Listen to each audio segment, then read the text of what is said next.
Welcome to Political Boomstick.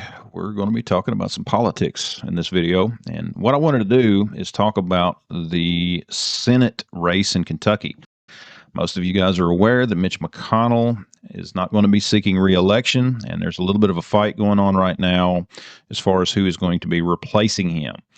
The three leading candidates are Andy Barr, Nate Morris, and Daniel Cameron. And I wanted to just get some information out there to you guys that goes a little bit beyond what we're seeing in some of the attack ads. Again, everybody has their own opinion about who would make the best candidate.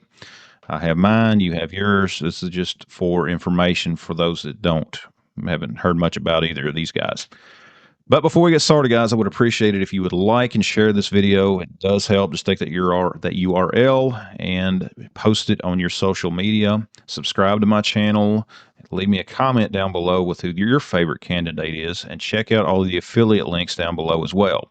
Pick you up some Blackout coffee, great coffee, and use my code and save a little bit on your order.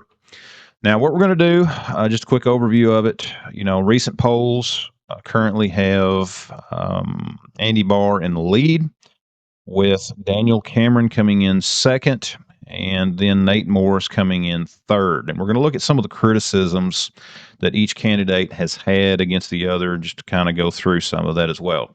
And I'm going to be going back and forth, looking at my notes and then looking at you guys, so just bear with me. Andy Barr, one of his strong assets is name recognition. He is a U.S. representative for Kentucky's 6th District and has been in office since 2013. One of the avenues of attack against him is the fact that he is a former McConnell intern. That has been used by his opponents, but at the same time, we're still going to see some of their ties to McConnell as well. Let's see here. He wants to focus on the economy, tariffs, energy, border security. Some of his strengths include name recognition, as since he is a member of Congress. He has had some strong fundraising, approximately $5 to $7 million in cash on hand. Has experience in Washington.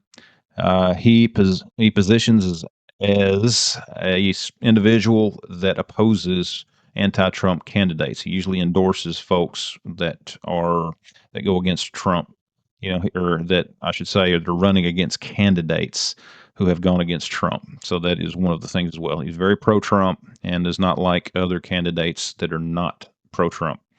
And so that's just one of the things that you want to be aware of. Some of the criticisms.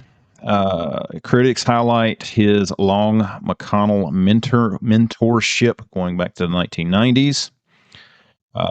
Again, they call him establishment. That's one of the criticisms that they have against him as well.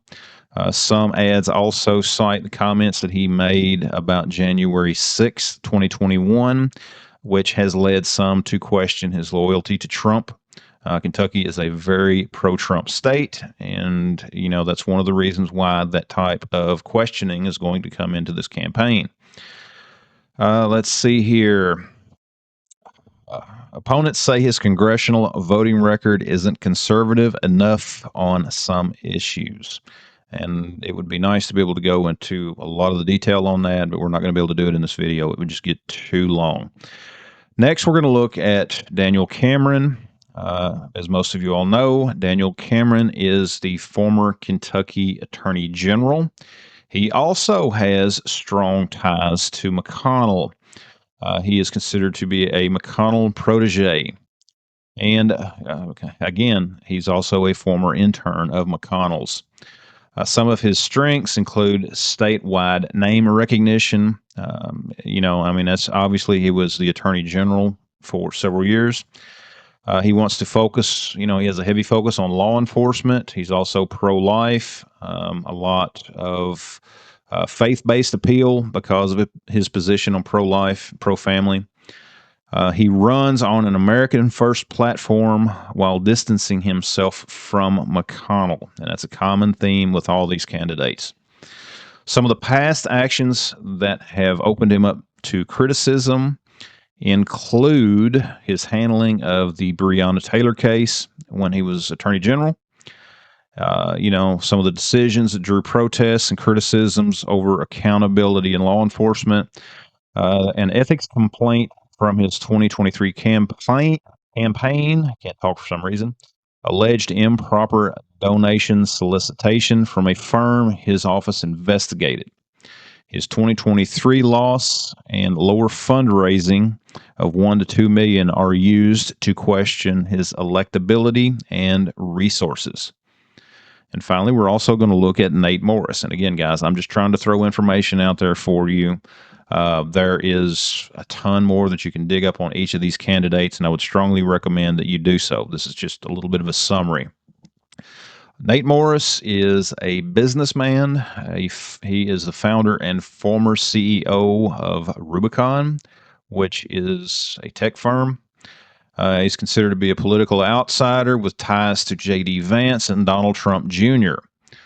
He has gotten endorsements and huge donations from Elon Musk, Charlie Kirk, and others. His strengths include he's been considered an outsider, been considered a populist, anti-establishment, and has attacked McConnell quite regularly. And again, that's why it plays into the others trying to distance themselves from McConnell. Some of the past actions that have opened him up to criticism include some of the DEI policies that he has tried to implement or that he did implement in his company, including some of the pledges. He promoted diversity initiatives and unconscious bias training, which is, again, that's another DEI talking point, I guess you could say. He supported ESG goals and made BLM related statements. Some posts were later deleted.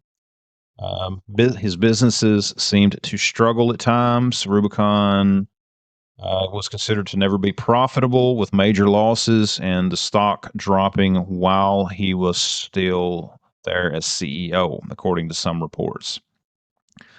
So that's just some of the information out there.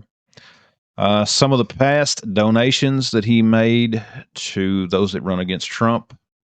And again, he did endorse Nikki Haley over Trump in 2024 primary, which opens up questions about his loyalty to Trump. And again, that's just a very short summary of the information out there about these candidates. And again, I would highly recommend that you guys dive deeper into each of them before making your decision, and I would encourage you to be politically active, go out and vote. That's the main thing. Even though it's not a presidential year vote, or a presidential year election, everyone still needs to go vote. And guys, again, there's a lot more that could be said on each of them. If you get into the records, which having a congressional record in the case of Andy Barr, dig through it, look it up. That's something maybe I'll do sometime in another video. We'll see. But guys, this is just a quick video that I wanted to do just to give some more information into your hands. I would appreciate it if you would like and share the video, as I mentioned earlier. Thanks for watching. Check out all the links down below. Check out all the videos on my channel. Like, share, and subscribe. That really helps.